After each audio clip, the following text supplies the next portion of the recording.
ఇప్పుడు ఎలా ఉంది నూతన ప్రభుత్వం ఎన్డీఏ అలయన్స్ ప్రభుత్వం ఏదైతే ఉందో కూటమి ప్రభుత్వం ఏర్పడింది ఈ ఆంధ్రప్రదేశ్లో ఎలా ఉండబోతుంది అభివృద్ధి అనేది?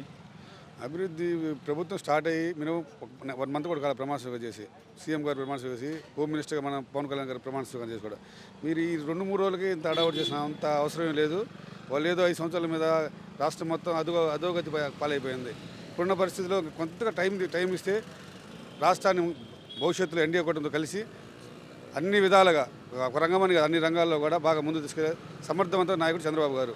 ఏ రంగమైనా సరే ఒకటి పోలీసు కానీ అరాచకాలు అవన్నీ కూడా అతి త్వరలోనే ఈ గంజాయి బ్యాచ్కి ఆల్రెడీ జరుగుతుంది చర్చ. గంజాయి మీద తీవ్రంగా చర్య తీసుకుంటున్నారు. సీఎం గారు డిప్యూటీ సీఎం కానీ వాళ్ళందరూ కూడా తీవ్రంగా తీసుకుంటున్నారు అనమాట. దానివల్ల ఏంది పవన్ కళ్యాణ్ ఛార్జ్ తీసుకుని కూడా జస్ట్ ఒక 3-4 డేస్ అవుతుంది.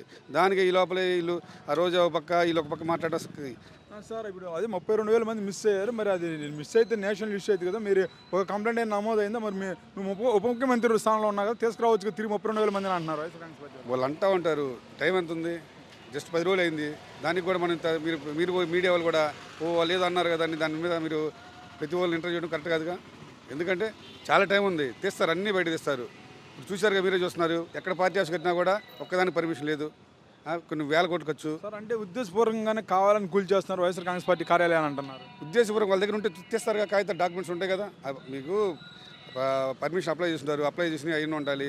మీరు గవర్నమెంట్ దగ్గర కాగితాలు ఉంటే వాళ్ళే 5 సంవత్సరాలు పాలించింది, వాళ్ళ దగ్గర ఇచ్చి బయట పెట్టచ్చు కదా. ఏ ఆఫీస్ కన్నా పర్మిషన్ లేదు. ఓన్లీ ఒంగోలు ఆఫీస్ పర్మిషన్ అంటున్నారు ప్రకాశం జిల్లాలో. మిగిలిన మొత్తం ఆఫీసులకి ఒక్క జిల్లాలో పర్మిషన్ లేదు అని అన్ని మీడియాలో వస్తుంది. ఒక మీడియా కాదుగా, ఒక సాక్షి మీడియా తప్పితే అన్ని మీడియాలో వస్తుంది పర్మిషన్ లేదని. ఏ శాఖని అడిగినా చెప్తున్నారు. ఇరిగేషన్ శాఖ దగ్గర తీసుకున్న 2 ఎకరాలు ఏ పార్టీ ఆఫీస్ తీసుకున్నా కూడా ఎక్కడా కూడా రెస్పాన్స్ లేదు. పర్మిషన్ లేకుండా ధైర్యం కట్టాడు. అదంతా ప్రజాధనమేగా. ఇవాళ రుషికొండ చూశారు. రుషికొండ పరిస్థితి ఏంది? ఆ పార్టీ ఆఫీస్ ఏదైతే ఉందో పార్టీ ఫండ్ల నుంచి మా డబ్బులతోటి కట్టుకున్న పార్టీ ఆఫీసులు అయ్యి అవి ప్రజాధనం ఏం కాదంటున్నారు. పార్టీ ఫండ్ అనేది మీరు జనాలు బెదిరించి తీసుకునేదేగా.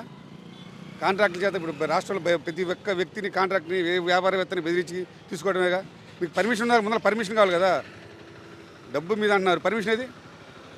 ఈ డబ్బు అంతా నుంచి వచ్చింది. నీకు వైటే ఎంత కూడా ప్రజాధన దోపిడీ కదా. రుషికొండ నాదన్నీ కొట్టుకున్నావు, ఏమైంది? తాడేపల్లి ప్యాలెస్ చూశారుగా, అది పరిస్థితి.